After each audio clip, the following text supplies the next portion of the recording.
Hey my lovely cupcakes, Elsie Rowe here, and I hope y'all are having a wonderful day. On today's episode, we are doing a segment called Books with Tea. So Books with Tea is where I will be reading a book and then giving my commentary on it. Please know everything about the tea part of this video, most of it will just be my opinions. Please, they are not fact, they are my opinions, they are what I believe. Please feel free to discuss them down in the comment below. Tell me if you agree or disagree. I would love to hear about it. Now, for this episode, we are focusing on Freddy Fazbear's Fazbear Frights Book 1, Into the Pit. In this video, I will be covering all the short stories in this one, and we are starting with the namesake, Into the Pit. Going forward, when I'm referring to the short story, I'll just call it ITP. It's just a little easier since ITP shares the title of the first book, and it's more than just that. This cover art, the yellow rabbit and the ball pit, comes from a scene directly in ITP. One of my actual favorite scenes in ITP, I gotta say. And also, it's super important that they included these two characters. Well, the ball pit is not fully a character, more of an important setting that's important later. I'll explain more. Now, I'm gonna tell you guys a little bit about the story, and then we're going to go into my thoughts. So why are these two so important? Well, they are key factors in our main boy's story, our brat of a sixth grader, well, rising sixth grader, Oswald. Let me tell you about him. So Oswald is having what he views as an incredibly dull summer. All he has to look forward to is going to the library and going to Jeff's Pizzeria. That's it. And he's not happy. So he decides to act out. He decides to hide in Jeff's Pizza's dusty old ball pit. That way, Oz's dad has to get out of the car and get him. But Oz is not very patient. So Oswald stands up and he's like, okay, fine, I'll deal with my dad, whatever. But instead of him standing up in Jeff's Pizzeria, no, he stands up back in Freddy Fazbear's Diner and Arcade back in 1985. So Oswald, now going by Oz, makes new friends. He plays games and eats some wonderfully but very greasy pizza. And he has a lot of fun. And fun little things keep happening. And he is also followed by a bright yellow rabbit who no one else seems to notice. That's all I'm gonna say about the story. There is more, and honestly, the remainder, the rest of the story, so good. Time for my thoughts. Spoilers ahead. You already got the summary. Spoilers for more. So ITP until page 66. Actually, no, until page 39. It's very hard to get into. It was very hard for me to get into. Mostly, actually, almost completely due to Oswald himself. He is a privileged brat who has money hanging over his head like a guillotine. And it is so hard to get into because of it. And he's a kid. He's very much a kid who's going through a lot of change. Like a lot of change. And he doesn't know how to process it. So of course he's reacting, and he's very reactive and chaotic, but he's just such a punk. It was so hard to read. It was very hard for me to dive into, especially because Oz takes everything, and I mean everything he hears to the extreme. Everything, especially the extreme mopey extreme. So, and he believes his whole life is over. And yes, I know. So Poe, I don't know if you guys could hear him, but I have a puppy named Poe. He's in the corner, and he just yawned because I'm not giving him attention. So he might pop up in this video. We will see. Okay, back to Oz. So Oz, I'm calling him Oz because I like saying Oz better. Oswald is also a very nice name too, but I'm mad at this boy, so we're gonna call him Oz because I'm mad. So Oz does admittedly have a very good reason why he's freaking out. So much in his life has just changed. What changed? So essentially the big thing in his town was called the mill, We're not fully sure what the mill did, but it provided a lot of jobs. We don't really know what it produced, but a lot of shops formed around it because people would come and live in his neighborhood, all work at the mill, and then afterwards they would go to these shops. It was like a huge economic, wonderful thing. Because of that, Oz's family was like relatively well off. Like he could go they went out for dinner once a week, they got to go see the movies, get ice cream, do a lot of big fun activities that are really cool. But the mill closed. So the town started falling apart, kind of.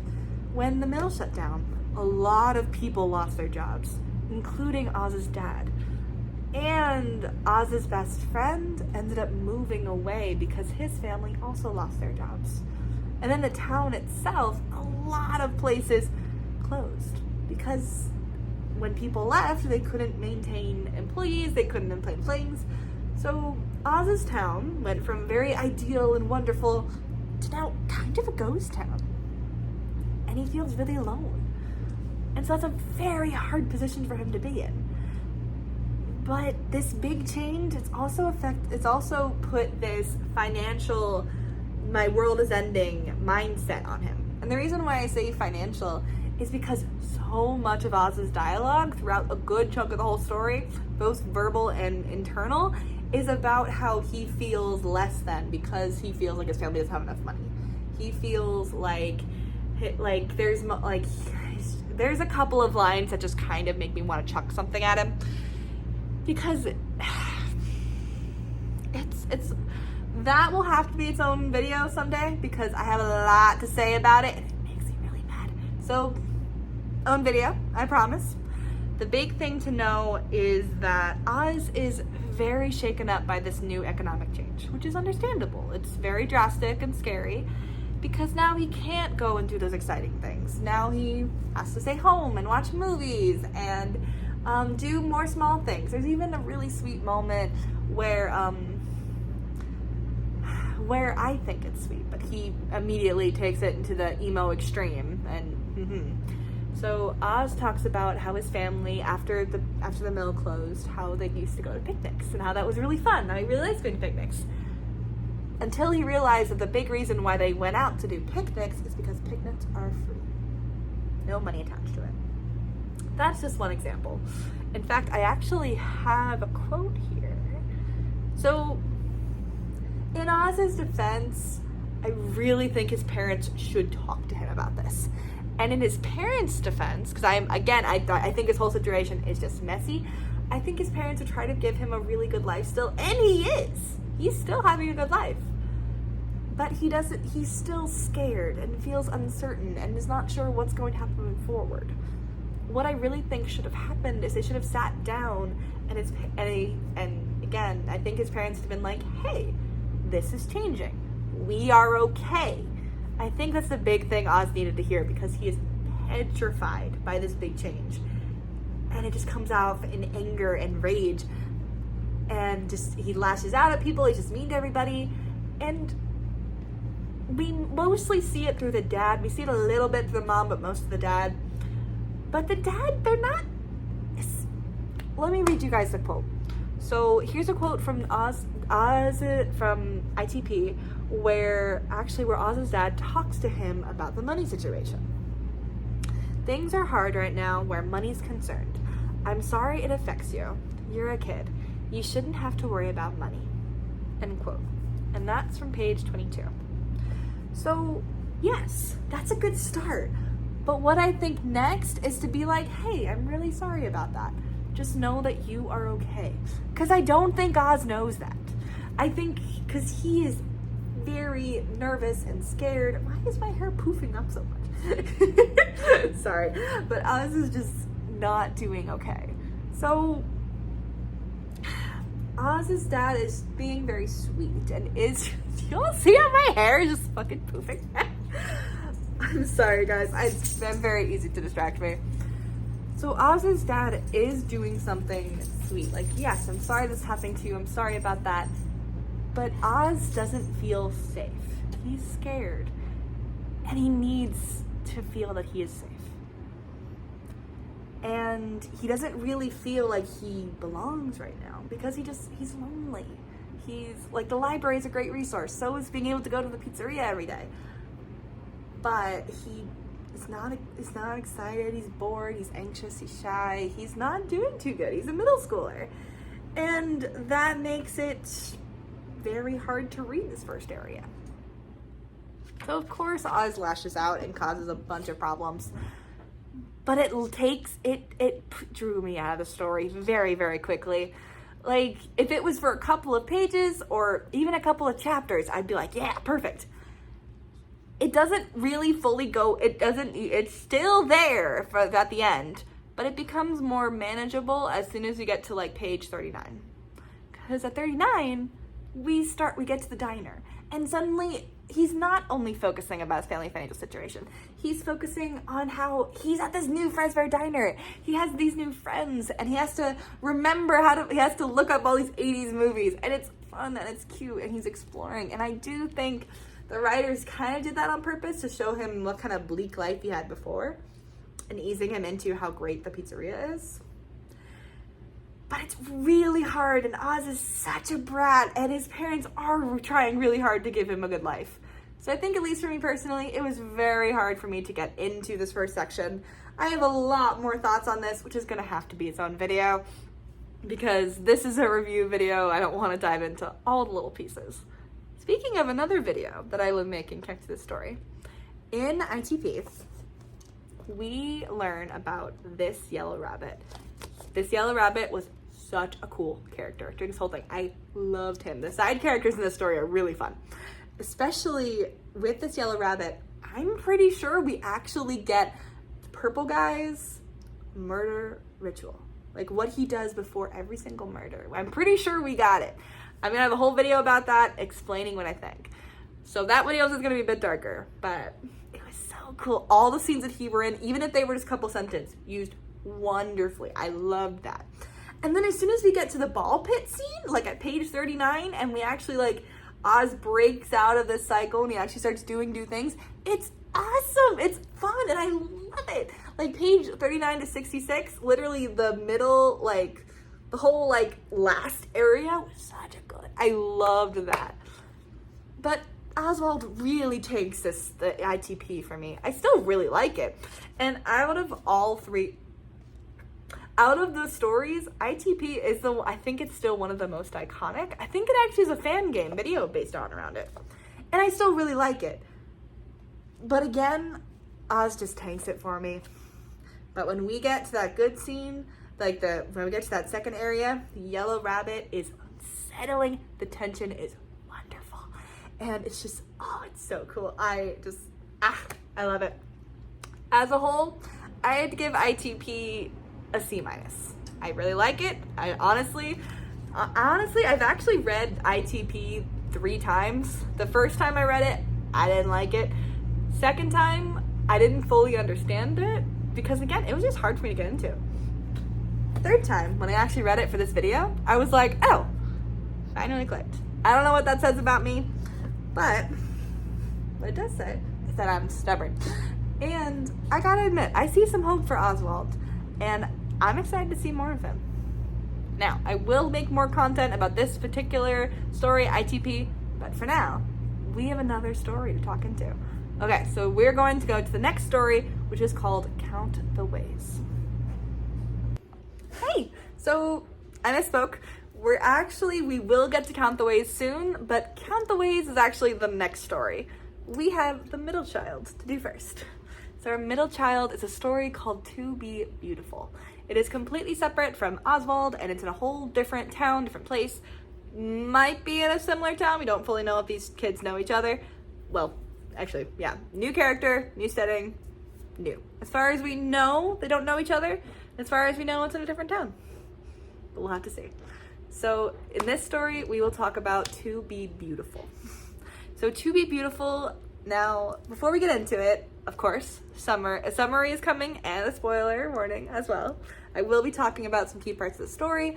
I won't be spoiling everything, mostly because I do really like this one and I want you guys to go read it. But getting into it, I gotta admit, I do like this one better than ITP. Mostly. Now, let me give you guys a summary of the story. So, a 14-year-old girl named Sarah is our main character, and she is obsessed with surface level beauty, especially her own and others. But she views herself as ugly.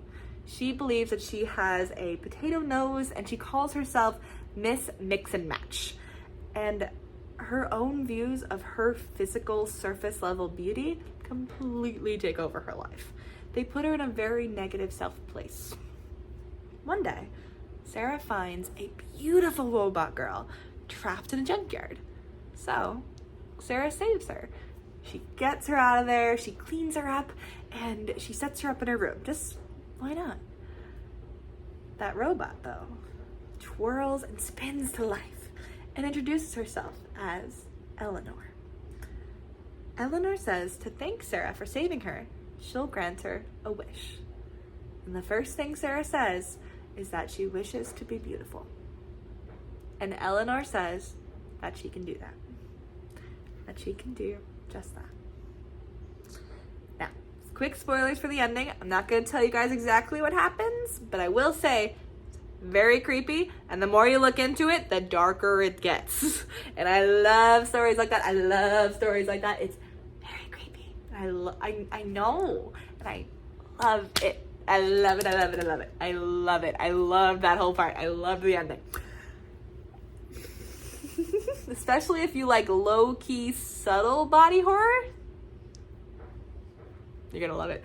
By that point, I was like, I just love the ending. The ending overall, I'd give it an 8 out of 10. Love it. The story in general, probably a B-. And I do recognize I related a lot to Sarah. Growing up, I didn't fully view myself as beautiful. I didn't view myself as attractive. And I did idolize other people's beauty. So I do relate to Sarah. That being said, I truly hope I was never at Sarah's point. Because Sarah's mind is consumed with this concept of beauty. Because here's the thing about beauty. It's different for every single person. And Sarah is just, she's so judgmental and rude to everyone. Most of her stuff is internal, but she's so mean to even herself and people who she says are her friends. And there's more to that. And kind of a trend from ITP, Sarah, our main character, is a brat. Not in the way that Oswald was. Oswald was a brat in more the money-obsessed, privileged way.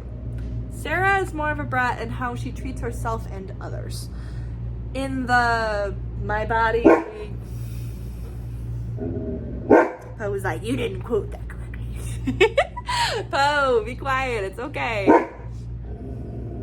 Poe, it's okay, baby, it's okay. Shh. Poe, come here, baby, come here. Come here, baby, come here. Come here, come here. Okay, I'm gonna see, maybe I can keep talking. Sarah is more in a brat in the way that she's so fixated on surface level beauty that she lashes out on others, and she really is mean to others. Mostly internally, which, you know, fair. But there's even some moments where she's just openly a brat to others, and it's really mean. And I am a little biased against Sarah because she just disregards so many people, like her family's opinions, one of her best friend's opinions, Abby. Also, solo track, Abby is the best character in the story. I love her. She's a cool kid who calls Sarah out on all of her crap, and I'm like, yes. We want communication. I love it. I'm here for it. And Sarah is just hard to like because Sarah is, well, a big part of Sarah's story is that she wants to impress the Beautifuls. The Beautifuls are this group of popular girls who are very pretty and very, like, fancy. They're most popular girls. Looking back at it, and again, this is a concept in the story and also just reflecting on my own time in middle school, popular is such a funny concept to me because in reality, they're probably just cool kids who were, like, had more friends. Didn't really matter that much. For Sarah, though, these beautifuls are the stereotypical mean girls. Very money obsessed, very, very like crude, and well, they're actually very openly mean to a sales clerk lady, which we do not like on this channel. That's a huge red flag for me. No. And when Sarah starts changing, because, spoiler ahead, she starts physically changing in the story because of Eleanor. Eleanor gives her this silver heart necklace, and suddenly, every night, Eleanor sings her to sleep. And when you can stay over here. Come here. Come here. Eleanor sings her to sleep. And then, every morning, Sarah wakes up, and a different part of her body is now beautiful. To her standards, at least.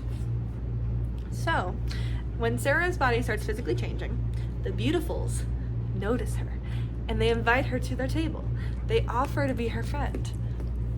But the queen bee, Lydia, the queen of this group, she tells Sarah this, and I'm quoting this because I couldn't have said it any better. Lydia says on page 112 to 113, consider this a trial period, end quote. And then she just leaves. She gets up and the whole beautifuls leave with her. And Sarah is petrified during this whole meeting. She really wants to impress the beautifuls and be in their friend group. And mind you, she doesn't know anything about these girls. She doesn't know what they like. She doesn't know what they dislike. She just knows their surface level beauty to her standards. Beauty is different for every single person. So Sarah is in this moment. She's very excited. She just had the interview with the beautifuls. They said she's on a trial period of them. She's super excited. And this is where Abby pulls in, and Abby is the best. Abby goes and checks on her best friend. Context, Abby and Sarah have been best friends since they were like in elementary school. And Sarah completely disregards a lot of what Abby says, and it pisses me off. Abby checks on Sarah, and she's like, "Are you okay?" Like, she says something like Sarah looks like she's gone through an interview. And Sarah tells her, like, "Hey, like, the beautifuls like want to hang out with me. We're gonna hang out this weekend. I'm so excited." They called it a trial period. Like, we're gonna see if I'm perfect enough to be with them. And Abby justifiably calls her friend out. Why would you want to be on a trial period? Why do you want to be friends with someone like that? And Sarah, I'm not going to quote it because it makes me really mad, but Sarah essentially says they are beautiful, and you could be beautiful too if you actually dressed differently and took care of yourself. But in reality, Abby is already beautiful, and so is Sarah, and so are the beautifuls. Abby even says it back. She's like, "I dress this way because I'm comfortable. I am beautiful." I'm paraphrasing all of this for the record. But this really hurts their relationship. It made it so hard for me to delve into it, get really invested in Sarah's character. Because she's just so mean. And she's just so like, it's real. And here's the thing, I like Abby more than I like Sarah. And I like this story a lot. To Be Beautiful I love TBB. I love this story because I think Sarah is such a fun, complex character in the way that I kind of want to smack her. Especially, so fun fact about me, one of my favorite types of stories, even though they drive me nuts, like, I acknowledge this concept drives me nuts, but I love them. I love me an unreliable narrator. I love an unreliable narrator. I think they're so much fun. Because Sarah, like, when Sarah first picks out Eleanor, she's like, "Oh, this beautiful, gorgeous robot." If you like Eleanor, read the graphic novel. We see this beautiful robot. She is pretty, but she's also freaking terrifying. Speaking of Eleanor, the queen, I love, hi, baby. Bo is being extremely cute during this whole recording process. Eleanor is terrifying, and I love her. I think I did a wonderful job with her. The ending with her is like, it's a little, I think that's the reason why I liked her. If you like her though, and especially with the unreliable narrator part, I think the graphic novel actually showed this better. Because we gotta see Sarah. We gotta see how ugly she was. What did she actually look like? She's a kid. She looks like a kid. She's beautiful. She was beautiful then. She was beautiful afterwards. She's a kid. And that does make this part of the story not hard to read in the book sense, more like it hurts because Sarah has such blinders on with the beautifuls and how she needs to be perfect and gorgeous to have this perfect life, and it just hurts because this is a 14-year-old girl who is going through this much, and it's just, oh my gosh.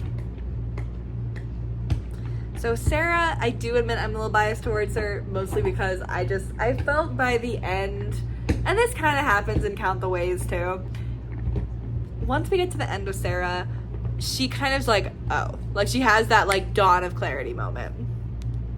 Spoiler warning, she has it a little too late.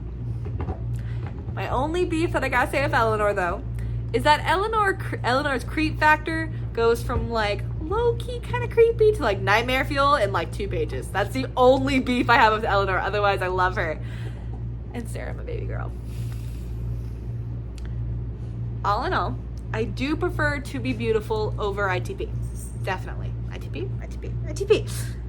That being said, if we were just to compare all of To Be Beautiful to like page 39 to 66 of ITP would win. All right, now I mean this for real this time. We are going to go talk about our next story called Count the Ways.